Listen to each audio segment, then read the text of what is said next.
Durante la cena de Navidad en casa de mi hijo, mientras disfrutaba del calor de la celebración familiar, un número desconocido rompió el silencio. Vuelva a casa de inmediato. La voz era tensa, desconocida, pero su ansiedad se me contagió al instante. ¿Quién habla?, pregunté, sintiendo como la alegría de la velada se derretía dentro de mí. Apúrese. Solté todo y salí de allí. Cuando llegué a casa, no podía creer lo que veían mis ojos. Antes de continuar, suscríbete al canal y dime en los comentarios qué hora es ahora mismo donde estás. El timbre agudo del teléfono cortó la calma de la noche como un cuchillo atravesando seda.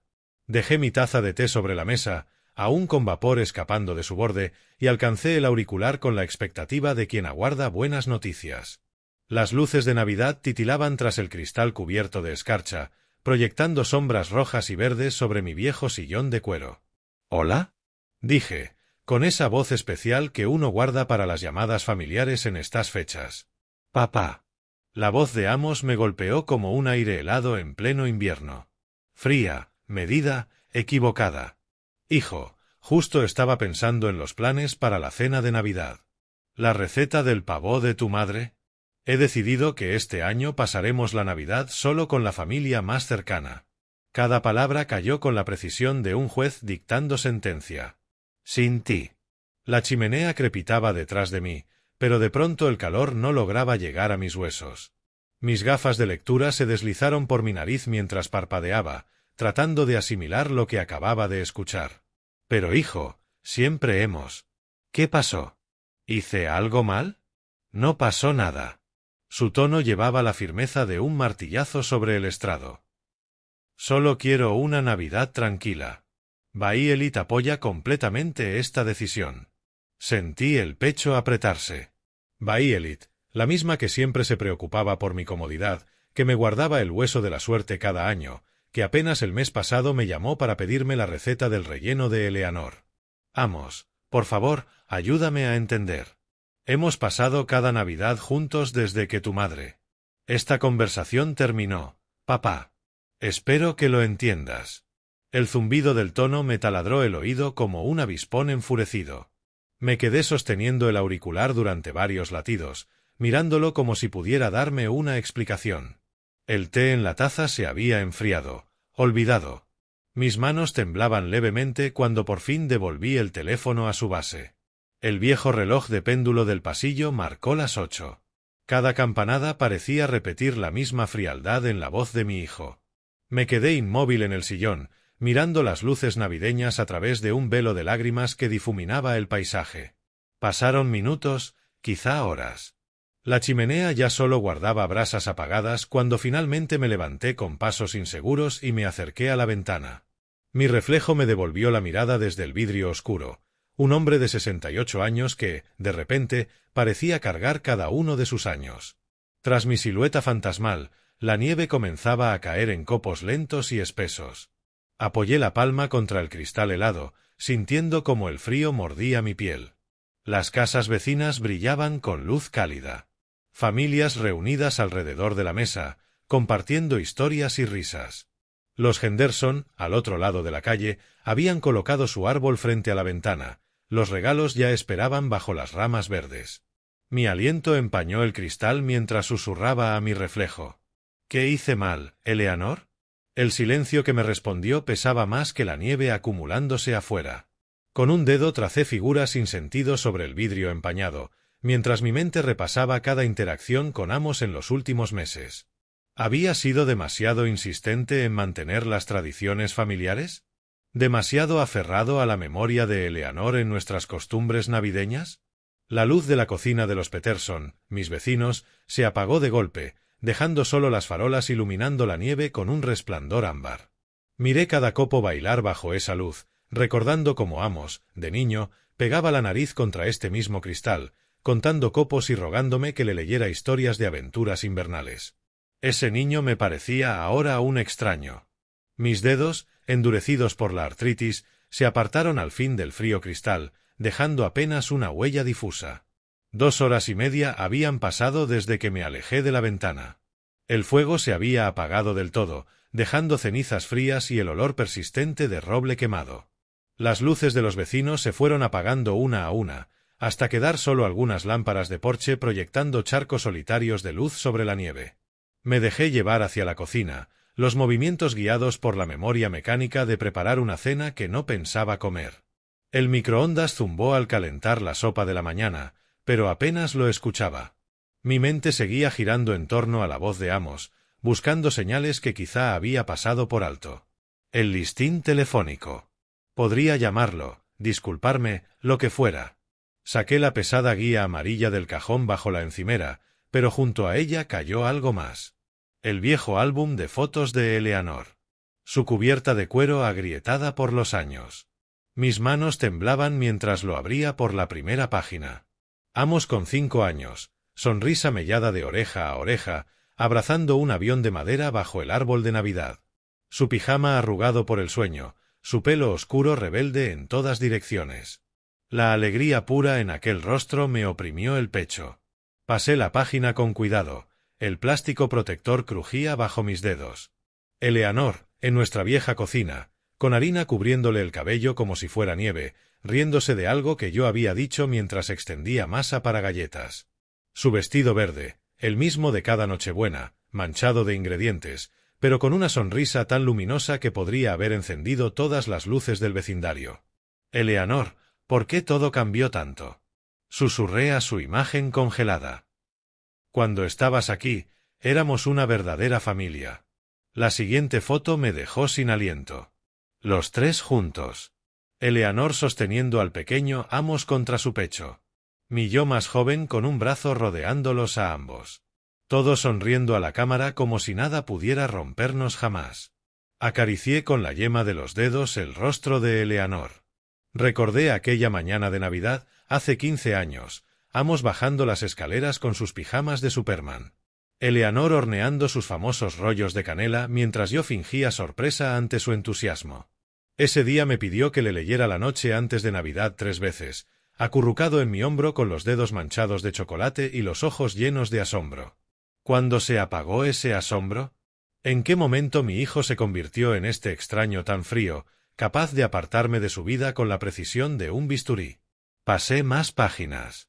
Cada foto era un pequeño cuchillo clavándose más hondo. La última Navidad de Eleanor, hace 5 años. El cáncer ya debilitaba sus manos, pero insistió en envolver cada regalo ella misma.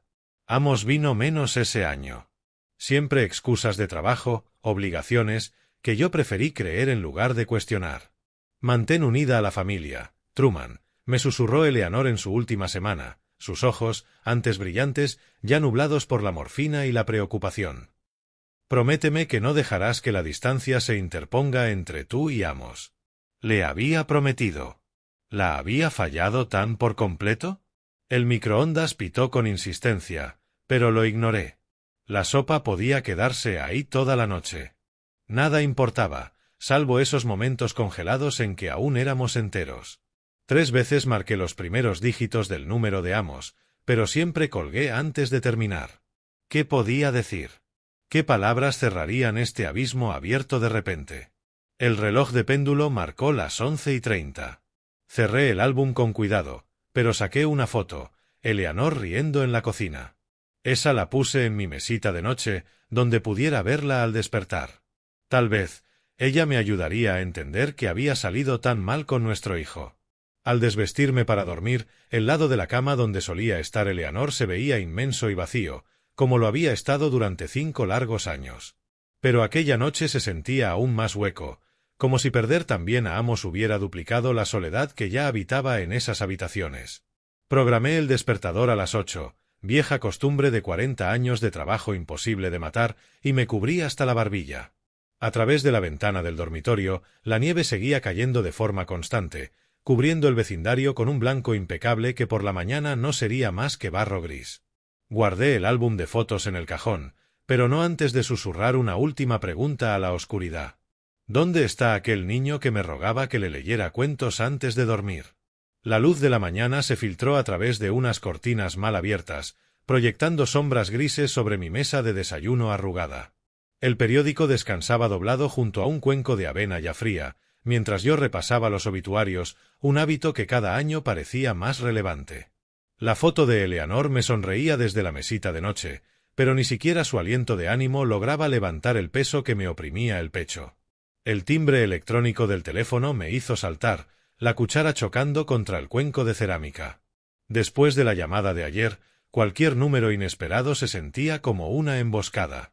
Miré el identificador con los dedos temblorosos y el corazón se me detuvo al ver el nombre de Amos en letras azules. La esperanza y el temor luchaban en mi estómago mientras levantaba el auricular. ¿Hola? Mi voz sonó más cautelosa de lo que pretendía. Papá. Pero esta vez un calor sutil rodeaba esa sola palabra. Quiero disculparme por la llamada de ayer. Me equivoqué por completo. El alivio me inundó tan rápido que tuve que aferrarme al borde de la mesa. Hijo, me alegra tanto que me hayas llamado. Pensé que había hecho algo mal. No, papá. No hiciste nada. Yo estaba estresado por el trabajo y lo pagué con la persona equivocada. Su voz tenía aquel ritmo familiar de su infancia, cuando se disculpaba por romper algo o por llenar de barro la casa. Baielit me recordó lo importantes que son nuestras tradiciones.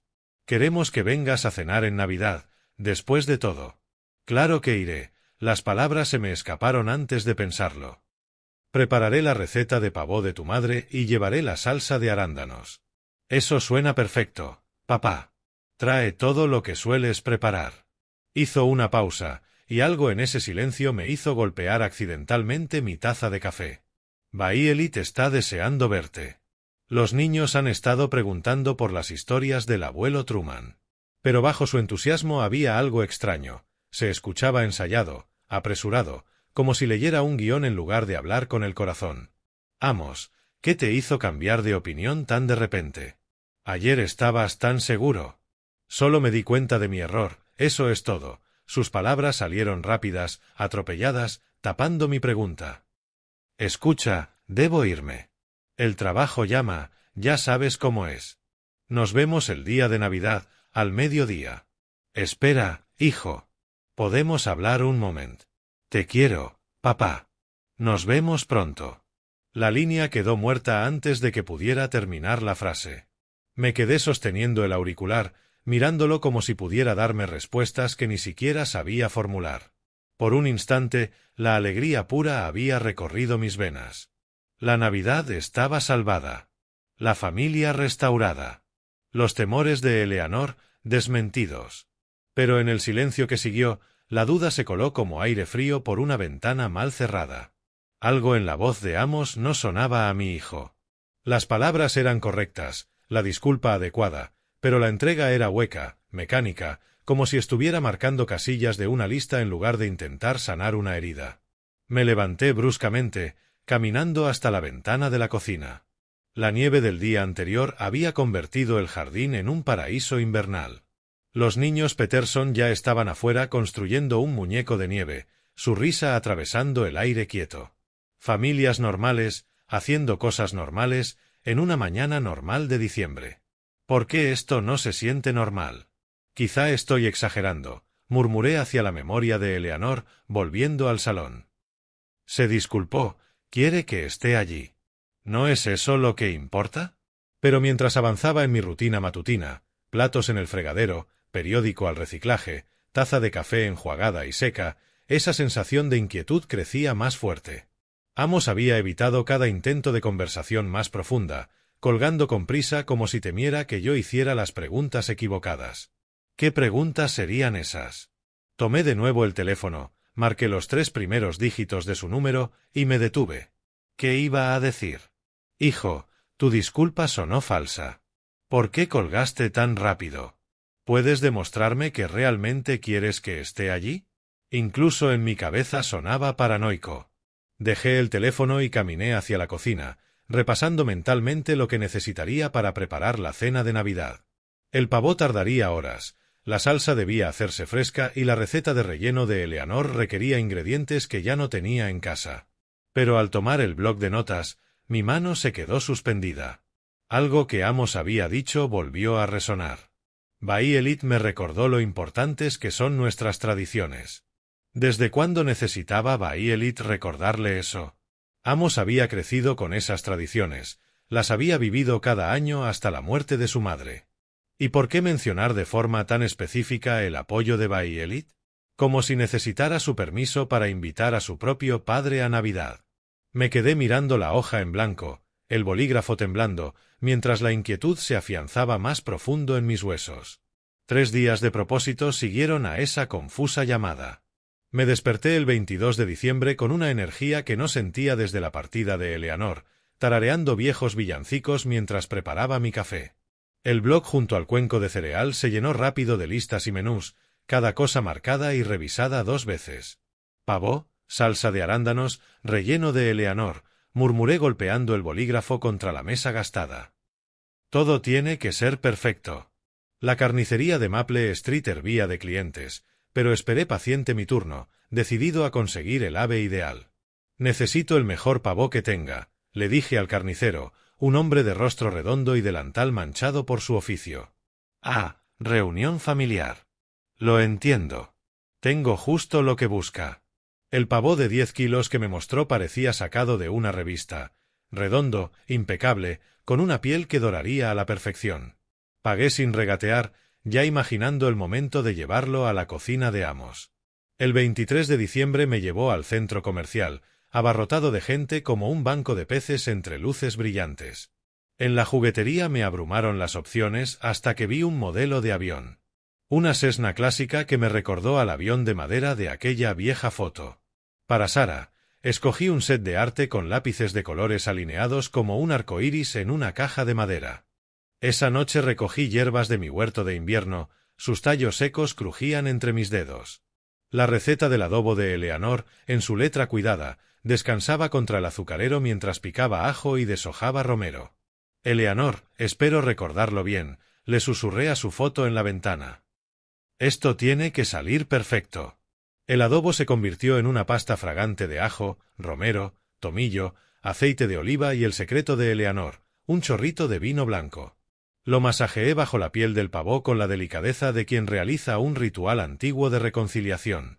La mañana de Nochebuena amaneció gris y fría, pero mi ánimo seguía alto. Envolví regalos con precisión militar, pliegues afilados y lazos perfectos. Mi mejor camisa de Navidad estaba lista y planchada. Un poco de colonia tras las orejas, como armadura antes de la batalla. Y sin embargo, a medida que caía la tarde, la inquietud volvió a filtrarse como niebla. Amos no había llamado para confirmar nada. ¿A qué hora debía llegar? ¿Llevaría vino? ¿Tendrían los niños alguna alergia que hubiera olvidado? Mi teléfono seguía obstinadamente en silencio pese a mis constantes miradas. Frank Larsen apareció en mi ventana mientras limpiaba los cuencos del adobo, su rostro curtido arrugado de curiosidad. ¿Grandes planes mañana, Truman? Preguntó a través del cristal. Cena de Navidad con Amos y su familia, respondí quizás demasiado rápido. Vamos a volver a ser una familia de verdad. Algo cruzó fugaz por su expresión, pero solo asintió. Eso es maravilloso. Te lo mereces. Después de que se fue, no pude sacarme la sensación de que su pregunta llevaba un peso más profundo que el simple interés de vecino. Pero la aparté de mi mente, concentrándome en el pavó dorado que reposaba en mi nevera y en los regalos envueltos a la perfección junto a la puerta. A la hora de dormir, en Nochebuena, todo estaba listo. Todo, excepto mi corazón acelerado, empeñado en buscar problemas donde no los había. ¿Por qué Amos no llamó? ¿Por qué la mirada de Frank me inquietó? ¿Por qué esta reunión se sentía más como una representación que como un reencuentro? Me quedé mirando el techo hasta el amanecer, convenciéndome de que la anticipación siempre traía ansiedad. Mañana sería perfecto. Tenía que serlo. La mañana de Navidad amaneció nítida y brillante, la nieve brillaba como diamantes esparcidos sobre el vecindario. Me vestí con un cuidado ceremonial, acomodando la corbata frente al espejo del pasillo y domando un cabello rebelde. El portapavo pesaba más de lo esperado mientras lo cargaba al coche, junto con las bolsas de regalos. Me detuve un momento en la puerta de casa, la llave suspendida, y miré hacia adentro. Las habitaciones vacías me devolvían la mirada a través de los cristales helados, esperando mi regreso. Un escalofrío me recorrió la espalda, pero lo sacudí y seguí hacia el coche. Hoy se trataba de la familia.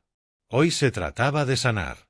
Las ruedas crujieron sobre el hielo en la entrada de Amos. Luces navideñas bordeaban cada ventana y cada marco de puerta, una escena de postal que me apretó el pecho con esperanza. Bajé el pavó y las bolsas, el aire frío mordía mis mejillas mientras me acercaba a la puerta principal. Antes de poder tocar, se abrió de golpe, revelando la cálida sonrisa de Bayelit. Harina salpicaba su suéter rojo como si fuera nieve de confitería. «Truman, qué alegría verte. Entra antes de que te congeles». La casa olía a canela y pino. Música navideña sonaba desde altavoces ocultos mientras las luces multicolor proyectaban sombras sobre el suelo brillante de madera. Timmy apareció a mi lado como por arte de magia, rebotando sobre las puntas de los pies con una emoción apenas contenida. «Abuelo Truman, ¿trajiste regalos? ¿Podemos abrirlos ya?» Mamá dijo que había que esperar, intervino Sara, asomándose tímidamente desde la esquina. «Deja que tu abuelo se acomode primero», rió Bayelit, tomando de mis manos entumecidas el pesado portapavo. «Esto pesa 1 tonelada. ¿Qué le hiciste?» «El adobo secreto de Eleanor», respondí, quitándome la bufanda. 24 horas de ajo, romero y paciencia. Martha Harrington salió de la cocina, secándose las manos en un trapo cubierto de renos sonrientes. Sus ojos se agrandaron al ver el pavo. «Esto es absolutamente magnífico. Tienes que compartir el secreto de Eleanor. Yo llevo 30 años cocinando el mismo pavo aburrido». «El secreto es el tiempo», dije, mientras estrechaba la mano firme de Walter, que me dedicó un gesto de aprobación. Eleanor siempre decía, las cosas buenas no pueden apresurarse. Amos apareció el último, ajustando su corbata con movimientos demasiado precisos, demasiado controlados. Su sonrisa llegó a su boca, pero no a sus ojos. «Gracias por venir, papá. Esto significa mucho para nosotros». Algo en su tono me hizo estudiar su rostro con más detenimiento, pero Timmy ya me jalaba de la mano hacia el comedor antes de que pudiera analizar lo que había escuchado. La mesa brillaba bajo la luz de las velas, la vajilla fina de Bayelit en cada puesto y servilletas de tela dobladas en triángulos perfectos. Mi pavó ocupaba el centro, la piel dorada reluciendo bajo el candelabro como si hubiera sido barnizada con ámbar líquido. «¿Carnearlo tú, Truman?», me pidió Bayelit, ofreciéndome el cuchillo eléctrico. «Eres el artista aquí». Corté con manos firmes, cada rebanada revelando carne tan tierna que casi se desprendía sola del hueso. El adobo había hecho su magia, creando una costra aromática que arrancó murmullos de aprobación alrededor de la mesa. La conversación fluyó como el vino durante la cena. Walter preguntó por mis proyectos de jubilado, mientras Marta elogiaba cada plato que había llevado. Los niños parloteaban sobre la escuela y sus amigos, sus voces chispeando con la emoción navideña. Incluso Amos parecía relajarse, compartiendo historias de trabajo que sonaban casi naturales. Pero yo notaba cosas, la forma en que miraba el reloj cuando creía que nadie lo observaba. Cómo se sobresaltaba levemente cada vez que sonaba un teléfono con notificaciones.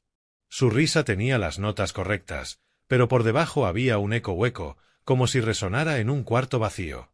«Abuelo, ¿podemos abrir los regalos ya?», preguntó Sara, su voz suave pero esperanzada mientras terminaba la salsa de arándanos. «Por favor, por favor, por favor», añadió Timmy, rebotando la silla hasta que Bayelit le puso una mano calmada en el hombro. El intercambio de regalos ocurrió en la sala, el papel de colores esparcido como nieve sobre la alfombra. Los ojos de Timmy se agrandaron al descubrir el avión a escala, girando la caja para examinar cada detalle.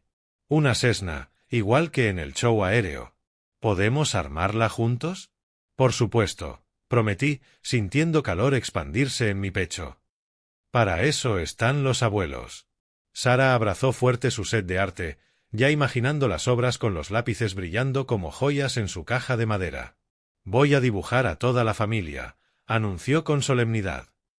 «Incluso a la bisabuela Eleanor, para que esté con nosotros también». La habitación quedó en silencio un instante, la ausencia de Eleanor haciéndose presente como una invitada más. Pero no era la punzada de dolor que había cargado 5 años.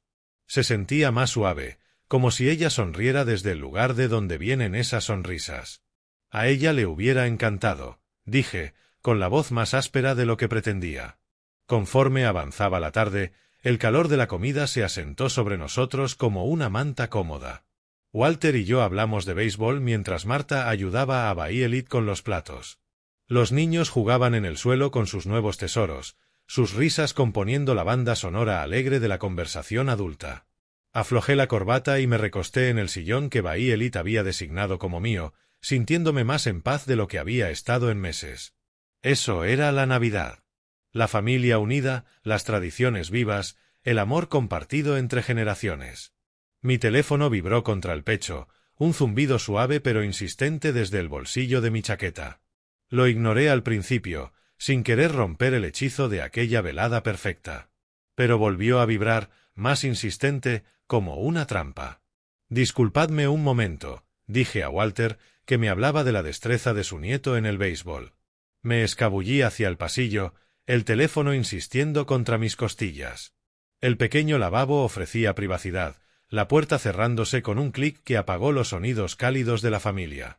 Número desconocido brillaba en la pantalla. Estuve a punto de rechazarlo. ¿Quién llama en Nochebuena, salvo vendedores o estafadores? Pero al detenerse y volver a sonar de inmediato, la irritación venció a la cautela. ¿Hola? ¿Quién llama en Navidad? Necesita volver a casa de inmediato. La voz atravesó cualquier cortesía como un cuchillo rasgando papel de regalo. Urgente. Masculina. Desconocida. Me miré en el espejo del baño, viendo mi gesto cambiar de molestia a desconcierto. ¿Quién es usted? ¿De qué está hablando? Eso no importa ahora. Solo váyase. Apreté más fuerte el teléfono. Detrás de la puerta, podía escuchar a Timmy explicándole a su abuela las piezas del avión. Sonidos normales de una noche de Navidad que de repente se sentían lejanos. No entiendo lo que quiere decir. ¿Qué está pasando? Confíe en mí y váyase ya. La línea se cortó, dejándome mirando el aparato como si pudiera darme respuestas. Mi reflejo parecía más viejo de golpe. Las arrugas de preocupación se marcaban más alrededor de mis ojos. La voz del desconocido tenía convicción. No era el tono ensayado de una estafa, sino una urgencia real que me apretaba el pecho. ¿Qué podía estar mal en mi casa? ¿Un incendio? ¿Un robo? ¿Había dejado algo peligroso encendido? Mi mente corría con posibilidades mientras mi corazón aceleraba al mismo ritmo. Pero era la cena de Navidad, mi primera reunión familiar en 5 años. ¿Cómo irme basándome en una advertencia críptica de un extraño? Baielit se preocuparía. Los niños se confundirían. Amos podría pensar que era una excusa para escapar. El teléfono pesaba en mis manos mientras luchaba con la indecisión. La lógica decía que probablemente era nada, un número equivocado, una broma. Pero algo en aquel tono había atravesado todas mis defensas racionales. Volví a mirar el número. Completamente desconocido. Sin mensajes, sin explicación, solo esa orden seca: vuelva a casa de inmediato. A través de la puerta escuché la risa de Amos por algo que había dicho Walter. Sonaba demasiado brillante, demasiado forzada. ¿Ya habría notado mi ausencia? ¿Estaría mirando su reloj otra vez, preguntándose por qué tardaba tanto? Mi reflejo en el espejo me devolvió unos ojos preocupados. Las luces navideñas del pasillo se filtraban por la rendija, tiñendo mi rostro de rojo y verde. Confíe en mí y váyase ya. ¿Confiar en quién? ¿Por qué? ¿Qué clase de emergencia requería tanta urgencia que un desconocido rastreara mi número en Nochebuena? Mientras la razón hacía preguntas, mi cuerpo ya respondía al instinto primitivo. Los hombros tensos. La respiración superficial. Alguna parte antigua de mi cerebro gritaba que esa llamada no era casual. Pensé en mi casa, vacía en la oscuridad de diciembre, con las ventanas apagadas y las puertas cerradas. ¿Y si alguien estaba dentro en ese momento? ¿Y si se inundaba o ardía? Papá, ¿estás bien ahí dentro? La voz de Amos atravesó la puerta, oportuna, preocupada. 1 minuto, respondí, más firme de lo que me sentía. Inspiré hondo, viendo mi reflejo endurecerse para lo que viniera después. La urgencia del desconocido se me había contagiado como un virus. No podía ignorarlo. No podía explicarlo. No podía fingir que la cena era más importante que esa certeza creciente de que algo estaba muy mal en casa. Puse la mano en el pomo. Los dedos me temblaban al cerrar sobre el frío latón. Fuera cual fuera la explicación que diera, tendría que bastar. Lo que estuviera ocurriendo en mi casa no podía esperar al postre ni al café. Empujé la puerta. El eco de la voz del extraño aún resonaba en mi mente. El cálido escenario familiar más allá del pasillo se sentía de pronto ajeno. Las risas de los niños, los adultos charlando con café en mano, el resplandor suave de las luces, todo parecía una postal lejana. —¿Todo bien, papá? —preguntó Amos, levantando la vista de su charla con Walter. Algo brilló en sus ojos, una mezcla de preocupación y ¿cálculo? —Tengo que irme a casa —dije, más cortante de lo que quería. La frase partió la atmósfera navideña como papel rasgado. Baielit apareció a mi lado, aún con el paño de platos en las manos. —¿A casa? Pero ni siquiera hemos tomado el postre. Hice tu tarta de manzana favorita. Es una emergencia. Cogí mi abrigo del armario con movimientos torpes, urgentes. Alguien llamó, algo va mal en la casa. La sala quedó en silencio, salvo por el avión de Timmy que aún zumbaba entre los muebles. Sara levantó la mirada de sus lápices de colores, esparcidos como confeti sobre la mesa. ¿Qué clase de emergencia? Frunció el ceño Walter, con la desconfianza de un hombre acostumbrado a detectar las coincidencias sospechosas. No lo sé aún. Mis dedos tropezaban con los botones del abrigo, la memoria fallando bajo el estrés. Solo dijeron que debía volver de inmediato. Amos se levantó, el rostro pintado de preocupación auténtica, o eso parecía. ¿Quién llamó? ¿Por qué no explicó qué pasaba? Durante un segundo estudié su expresión, buscando algo que no sabía nombrar. Su preocupación parecía real, pero había algo debajo. Una atención que no encajaba con sus palabras. Tengo que irme. Me agaché a besar a los niños, sus caritas alzadas en una inocencia desconcertada. Gracias por una cena de Navidad maravillosa. Siento tener que irme así. El aire helado de diciembre me golpeó el rostro como una bofetada al salir hacia el coche, las voces familiares siguiéndome hasta la puerta. El motor rugió a regañadientes, como protestando por la prisa. Retrocedí demasiado rápido, rozando por poco el buzón de Amos. Por el retrovisor vi a todos en la entrada, Baielit abrazándose contra el frío, Walter negando con la cabeza, los niños con la cara pegada al cristal. Amos estaba un poco apartado, su silueta recortada contra la cálida luz que se derramaba desde dentro. Las calles del barrio se extendían vacías frente a mí, las luces de Navidad brillando en casa tras casa como estrellas distantes. La mayoría de familias estaban dentro, celebrando, creando ese cuadro cálido que solo se disfruta en estas fechas. Alcancé a mirar por algunas ventanas sin cortinas, escenas hogareñas, sonrisas, abrazos. La radio murmuraba Noche de paz, pero nada en esta noche se sentía silencioso ni santo. Mis manos apretaban el volante hasta ponerme los nudillos blancos. La voz misteriosa se repetía en mi memoria con cada kilómetro: confíe en mí y váyase ahora. ¿Confiar en quién? ¿Y por qué? ¿Qué podía estar pasando en mi casa que requiriera tanta urgencia? El velocímetro pasó el límite. Los cruces vacíos se desdibujaban.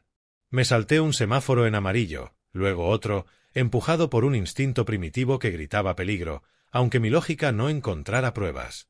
¿Había dejado algo encendido? ¿La estufa? ¿El calefactor? ¿Un descuido que pudiera causar un incendio? Pero había sido tan cuidadoso, revisándolo todo antes de salir. La casa estaba impecable, segura, lista para mi regreso. A menos que alguien hubiera entrado. Ese pensamiento me atravesó como agua helada en las venas, y mi pie presionó más fuerte el acelerador. Un robo. Tenía que serlo. Alguien había visto la casa oscura y vacía en Nochebuena, un blanco fácil mientras el dueño festejaba con su familia.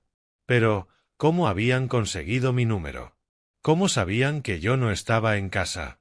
Mi mente volvió a la cena, a Amos. La manera en que miraba el reloj.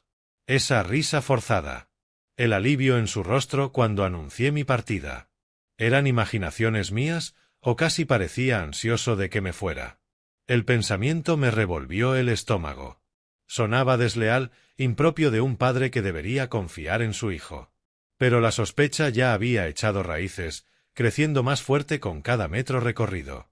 Giré hacia mi vecindario. Pocas casas mostraban luces encendidas. Navidad en suburbio significaba familias reunidas puertas adentro, cortinas corridas contra el frío.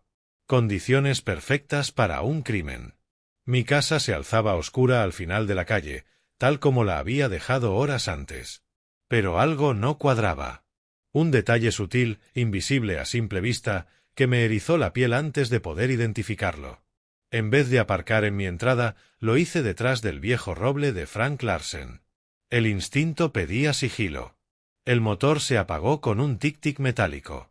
El aire helado me mordió el rostro al bajar del coche. Mis sentidos se agudizaron de golpe. Sombras más profundas, objetos familiares convertidos en escondites o amenazas. La silueta de la casa se recortaba contra el cielo estrellado. Algo estaba mal en ella. Una ventana del sótano, que debería reflejar la luz de la calle, era un vacío negro. Cristales rotos brillaban sobre la nieve como diamantes dispersos. Había alguien adentro. Con dedos entumecidos marqué el 112, agazapado tras la valla de Frank. Un haz de linterna barrió la ventana de mi dormitorio. Metódico. Deliberado. No era alguien que entrara en pánico, buscaba algo. Emergencias, ¿cuál es su situación? Hay alguien en mi casa, susurré, siguiendo con la mirada la luz que se movía de ventana en ventana. Los veo registrando con una linterna. Señor, ¿cuál es su dirección? ¿Está en un lugar seguro? Recité el número de la calle sin apartar los ojos del haz. Estoy afuera. Rompieron la ventana del sótano. Agentes en camino. No se acerque a la vivienda. No me acerque. Mientras un ladrón desmantelaba todo lo que Eleanor y yo habíamos construido, mientras manoseaba nuestros recuerdos, nuestros papeles privados, nuestra vida entera, ¿cuánto tardarán? Aproximadamente 10 a 15 minutos, señor. Por favor, permanezca a salvo. 15 minutos. Una eternidad para vaciar mi casa y desaparecer en la noche. Colgué y abrí el maletero. Mis manos temblaban mientras revolvía herramientas y objetos olvidados. Cerré los dedos sobre el hierro de rueda que había usado meses atrás para cambiar una llanta. El peso era sólido. Reafirmante. Quienquiera que estuviera dentro iba a encontrar más resistencia de la que esperaba. Me deslicé por el perímetro de la casa, usando arbustos y adornos navideños como cobertura. La ventana rota contaba la historia, dientes de vidrio apuntando hacia adentro, nieve arrastrada al suelo del sótano al entrar. El haz de linterna se movía por mi dormitorio, deteniéndose en la cómoda donde reposaba la caja de joyas de Eleanor, luego en el armario donde guardaba documentos importantes. No era vandalismo al azar. Ni un adicto buscando lo primero de valor. Estaba buscando algo específico. La rabia me recorrió, apretando mi agarre sobre el hierro. Aquella era mi casa. Nuestro santuario. El lugar donde Eleanor y yo habíamos dejado nuestra vida. Y ahora, alguien lo trataba como botín sin valor. Me quedé en las sombras junto a la ventana rota, conteniendo la respiración. Arriba, pasos crujían con calma medida. El haz seguía su vaivén, explorando con paciencia de cazador. ¿Qué buscaba? ¿Dinero, joyas, aparatos? ¿O algo más personal? Los pasos bajaron hacia el sótano. Hacia mí. El vapor de mi respiración se elevaba en el aire helado, cada músculo tenso como un resorte. El hierro listo. La luz del sótano se encendió un instante y volvió a apagarse. Precavido. Listo, pero no lo suficiente como para imaginarme esperando en la oscuridad. Dentro, papeles crujieron.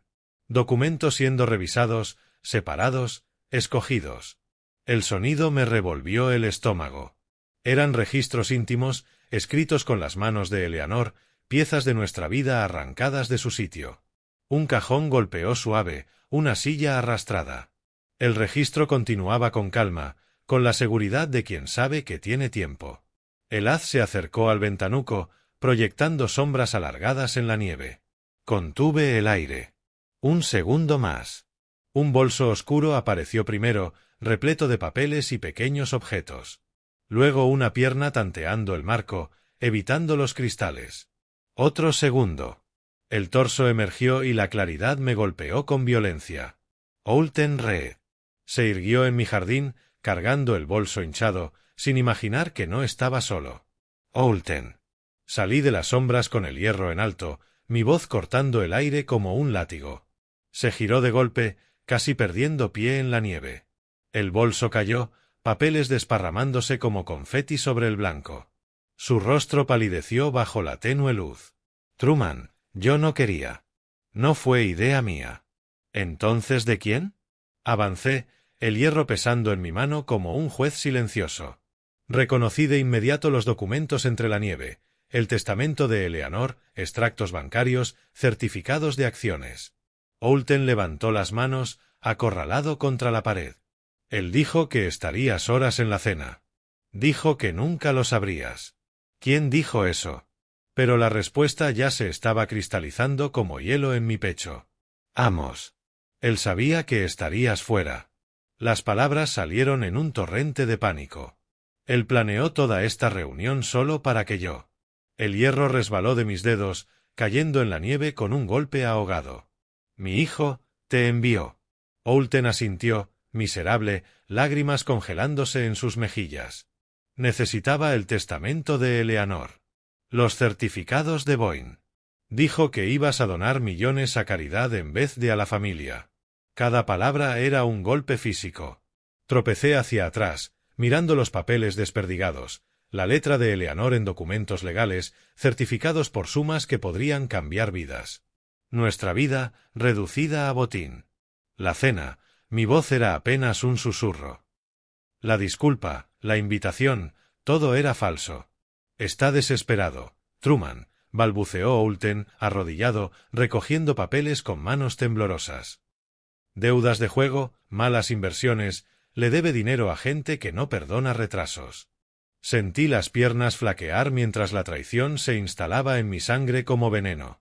Amos me había mirado a los ojos en la mesa, había comido de mi pavó, había dejado que sus hijos me abrazaran, todo mientras su cómplice saqueaba mi casa. ¿Cuánto debe? Cerca de 200.000. La voz de Oulten era apenas audible. Supo lo de las acciones de Boyne por los papeles de la herencia de Eleanor. Dijo que era dinero de familia, que tú lo entenderías. Dinero de familia.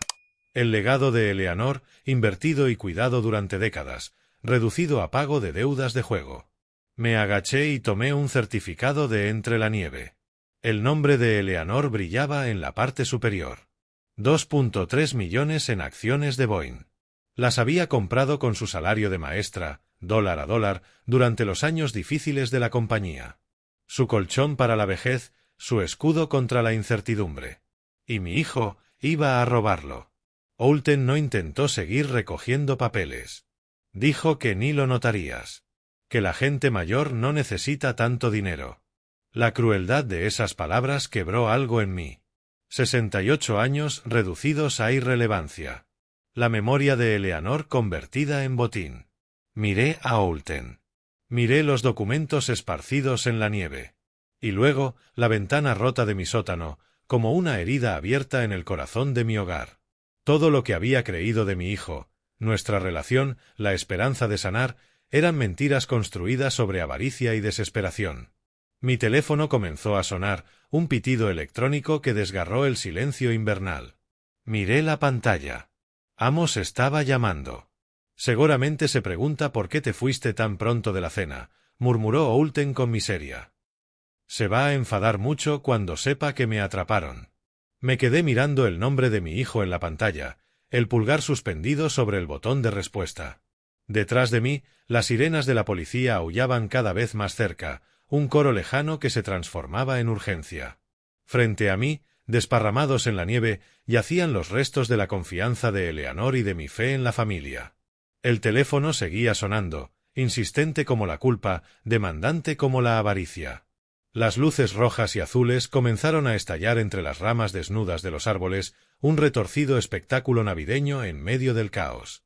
Me erguí sobre Oulten, que seguía encogido en la nieve junto a los documentos desparramados, sus confesiones aún flotando en el aire helado. 2 patrullas giraron la esquina, los faros iluminando la ventana rota del sótano como si fuera la foto de una escena criminal. Los agentes salieron con eficacia medida, las manos descansando sobre los cinturones de servicio, los ojos evaluando el panorama en segundos. —¿Es usted el propietario que llamó al 112? —preguntó el oficial al frente, su placa reflejando las luces navideñas de las casas vecinas. —Truman Dixon.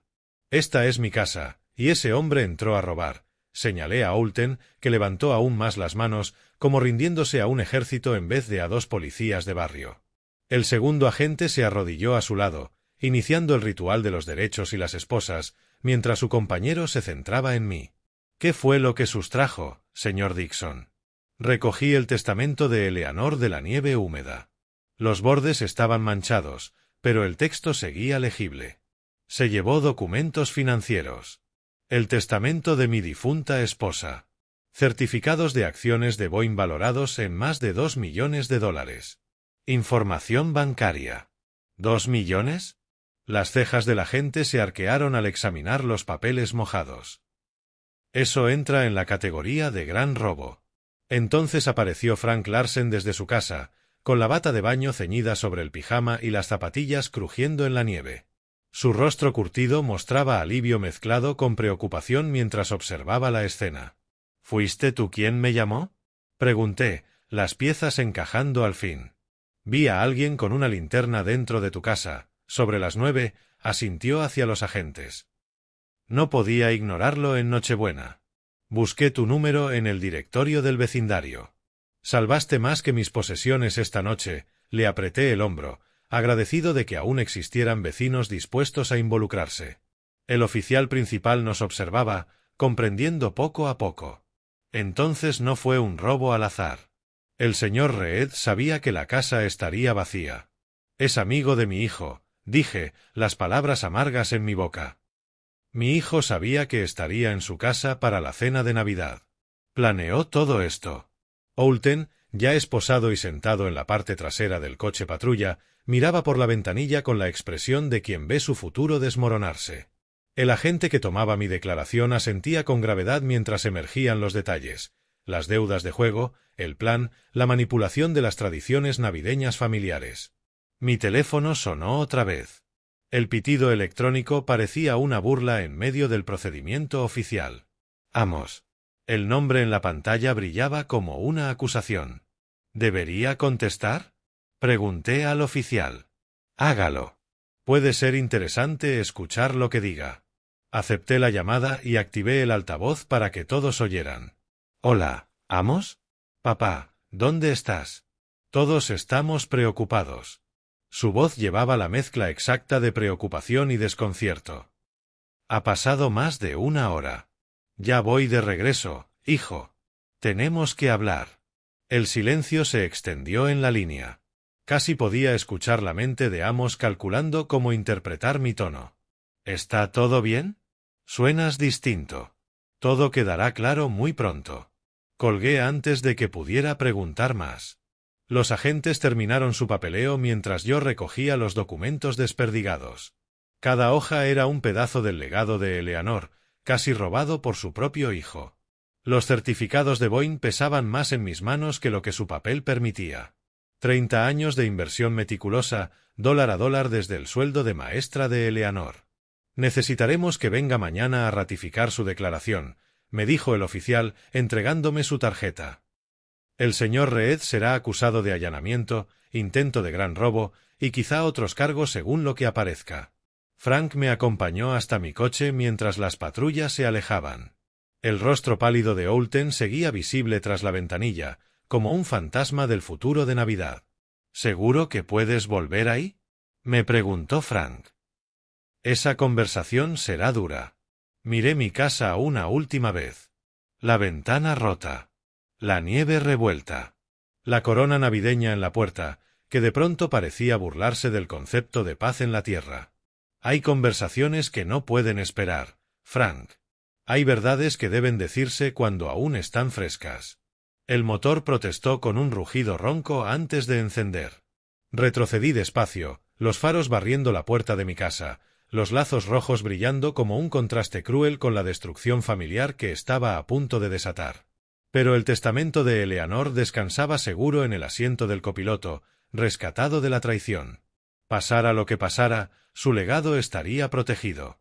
Al llegar a la casa de Amos, los faros iluminaron las luces navideñas y el resplandor cálido que escapaba por las ventanas, una fachada perfecta de felicidad familiar. A través del ventanal distinguí siluetas moviéndose en la sala, Amos caminando nervioso cerca del árbol, Baielit gesticulando con inquietud.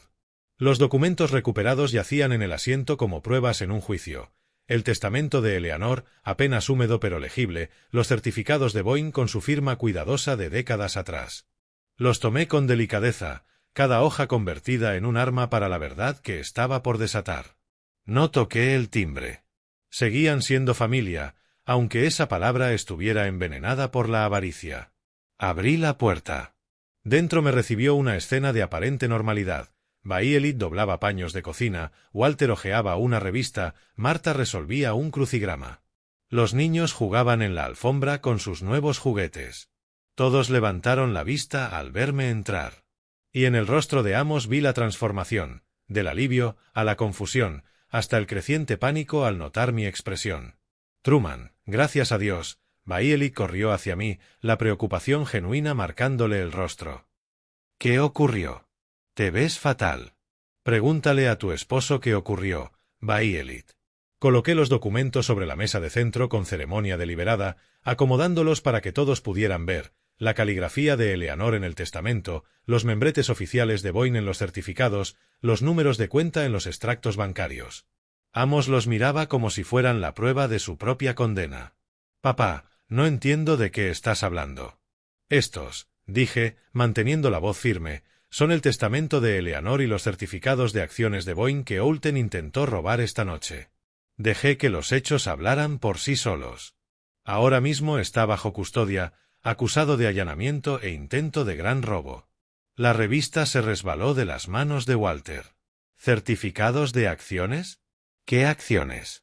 Eleanor me dejó acciones de Boyne valoradas en $2.3 millones. Observé cómo cada rostro procesaba la información. Sorpresa, desconcierto y poco a poco, comprensión. Las compró durante más de 30 años, invirtiendo su salario de maestra cuando la compañía estaba en apuros. Amos descubrió que planeo donar esa herencia a organizaciones de veteranos y a becas educativas. Papá, ese es nuestro legado familiar. La fachada cuidadosamente construida de Amos se resquebrajó, dejando ver la desesperación bajo la superficie. No puedes simplemente regalarlo a extraños. Puedo hacer lo que quiera con mi dinero. Tú, en cambio, decidiste robarlo en lugar de hablar conmigo. Baielit se dejó caer en el sofá, una mano cubriéndole la boca mientras las piezas encajaban, la invitación de Navidad, la reconciliación repentina, todo planeado para darle a Amos una coartada mientras su amigo saqueaba mi casa. Me giré para enfrentar directamente a mi hijo. Usaste la Navidad. Usaste la alegría de tus hijos, la bondad de tu esposa, mi propio duelo por tu madre, todo para encubrir un robo. El crucigrama de Marta cayó al suelo, olvidado. Amos, por favor dime que esto no es verdad. Pero Amos ya no podía negar. La evidencia estaba allí, sobre la mesa. Y el arresto de su amigo había borrado cualquier posibilidad de encubrir la conspiración. No entiendes la presión que tengo. Las deudas, la gente a la que debo dinero. ¿Cuánto? La voz de Walter sonó con la autoridad de quien ha manejado finanzas toda su vida. $200.000. La confesión de Amos cayó en la sala como una bomba. Malas inversiones, algo de apuestas, empezó pequeño, pero creció demasiado rápido. ¿Así que decidiste robar a tu propio padre? La voz de Baielit se quebró. ¿Usar a nuestros hijos como coartada en un delito? Timmy levantó la vista de su avión, confundido ante las voces alzadas. ¿Por qué todos gritan? Sara abrazó sus lápices de colores contra el pecho, los demás desperdigados por la alfombra como fragmentos de arcoíris en medio de una familia hecha pedazos. Tu padre tomó decisiones muy malas, les dije con suavidad a los niños. Decisiones que lastimaron a quienes confiaban en él. No quería hacerle daño a nadie. Amos se desplomaba, las mentiras de años derrumbándose bajo el peso de la verdad. Solo necesitaba tiempo, tiempo para arreglarlo, para pagar lo que debía. ¿Y lo harías robando a tu padre en la noche de Navidad? Walter se puso en pie, su calma habitual reemplazada por indignación moral. ¿Mintiendo a tu esposa? ¿Usando a tus hijos como accesorios? Baielit lloraba ya sin control, no las lágrimas suaves de la nostalgia navideña, sino los sollozos ásperos de quien ve su vida desmoronarse. ¿Cuánto tiempo llevas mintiéndome, sobre el dinero, sobre el trabajo, sobre todo? Marta reunió a los niños, protegiéndolos del espectáculo doloroso que estallaba en plena Navidad. Miré a mi alrededor, las lágrimas de Baielit, el desconcierto de los abuelos, los niños asustados entre sus juguetes dispersos, y mi hijo hundido en la vergüenza y la desesperación. Esta familia estaba destruida, cortada por la codicia con la precisión de un cuchillo. Las acciones de Boyne irán a programas para veteranos y fondos educativos, tal como Eleanor hubiera querido. Recogí los documentos de la mesa, decidido a no dejar su legado en manos equivocadas. Ella creía en ayudar a otros, en construir algo que valiera la pena. Tú convertiste su memoria en un objetivo de robo. Me levanté y caminé hacia la puerta. Me giré un instante. Baielit seguía llorando, Walter consolaba a Marta, los niños confundidos miraban alrededor y Amos se cubría la cara con las manos. Baielit, tú y los niños siempre tendrán un lugar en mi casa. Ustedes no son culpables de esto. Salí a la fría noche de diciembre, dejando atrás las luces cálidas y los restos de lo que alguna vez fue mi familia. La luz de la mañana se filtró por mi cocina, iluminando la mesa donde los documentos rescatados reposaban ordenados junto a la foto de Eleanor. El café humeaba en mi vieja taza, la que ella me regaló hace 20 años con la frase «mejor esposo del mundo» ya desvaída, mientras repasaba los certificados con ojos nuevos. Las acciones de Boyne eran más que dinero. Cada fecha de compra contaba una historia. Septiembre de 1995, cuando la empresa sufría despidos y Eleanor vio oportunidad. Marzo de 2001, tras el 11S, cuando todos huían del mercado y ella apostó por la recuperación. Diciembre de 2008, en plena crisis financiera, cuando otros vendían en pánico y ella compraba con fe. El teléfono interrumpió mi reflexión. El nombre de Baielit en la pantalla me apretó el pecho. Truman, lo siento tanto. Su voz seguía quebrada por el llanto, pero sonaba firme. Nunca supe nada de los planes de Amos. De nada. Baielit, nada de esto es tu culpa. Eres una buena mujer que confió en el hombre equivocado. Voy a pedir el divorcio. Las palabras salieron como un torrente. Los niños no merecen un padre criminal, y yo no viviré con alguien capaz de hacer lo que hizo. Tú siempre tendrás un lugar en nuestras vidas. Gracias. Eso significa todo ahora mismo. Cuando colgó, me quedé mirando la foto de Eleanor. Recordando nuestras conversaciones sobre la familia, los valores, lo que realmente importaba. Ella estaría devastada por las elecciones de Amos, pero orgullosa de que al fin la verdad hubiera salido a la luz. Un golpe en la puerta me sacó del pensamiento. Frank Larsen estaba en mi porche, su rostro arrugado por la preocupación. ¿Cómo lo llevas, amigo? Duele, Frank, pero estoy libre de las mentiras. Lo invité a pasar, agradecido por la solidez de su amistad. Hiciste lo correcto. La verdad siempre importa, aunque duela. Eleanor estaría orgullosa de que eligieras la justicia sobre la lealtad ciega. Le serví café, y caímos en la rutina cómoda de una conversación honesta. Hablamos de lo práctico. Cambiar cerraduras, reforzar la seguridad, actualizar el testamento para que Amos nunca tuviera acceso a la herencia. Su experiencia policial fue oro puro para protegerme de futuros intentos. ¿Qué harás con las acciones de Eleanor?, preguntó, hojeando los certificados. Honrar su memoria. Programas para veteranos, becas educativas, proyectos comunitarios. Cosas que construyan vidas en lugar de destruirlas. Frank asintió, satisfecho. Eso le habría gustado. Después de que se fue, llamé a mi abogado para revisar el testamento y al banco para reforzar la seguridad de la caja fuerte. El legado de Eleanor quedaría protegido del veneno de la avaricia y usado para lo que ella hubiera apoyado. La casa se sentía distinta ahora, no solitaria, sino en paz. Sin engaños. Sin pretextos. Tenía 68 años. Amigos que valoraban la verdad. Una nuera que elegía la integridad. Nietos que merecían mejores ejemplos. Un mensaje entró al móvil. Los niños quieren saber cuándo pueden volver a ver al abuelo Truman. Sonreí al responder. Cuando quieran. Crearemos nuevas tradiciones. Miré la foto de Eleanor sobre la repisa. Sentí su presencia guiando mis decisiones. El dinero que había ahorrado serviría para ayudar a veteranos a conseguir trabajo, para becar a futuros maestros, para apoyar a familias y comunidades. Tus acciones de Boyne ayudarán a construir mejores vidas, le dije a su imagen. Justo como hubieras querido. Amos eligió la codicia sobre la familia, la mentira sobre el amor, el robo sobre la confianza. Yo elegí el honor sobre la sangre, la verdad sobre la comodidad, la integridad sobre el silencio. El sol de diciembre llenó mi casa de luz dorada, iluminando partículas de polvo que danzaban como oraciones diminutas. Afuera, la nieve cubría el vecindario en blanco puro, promesa de nuevos comienzos. Abrí la puerta para respirar el aire frío del invierno, mirando la calle tranquila donde Frank había velado como un guardián de la justicia. El futuro se extendía ante mí. Más pequeño de lo que soñé, pero más limpio, más honesto. El legado de Eleanor estaba a salvo. La verdad había vencido a la mentira. La verdadera familia, la construida con amor y respeto, no solo con sangre, seguiría viva.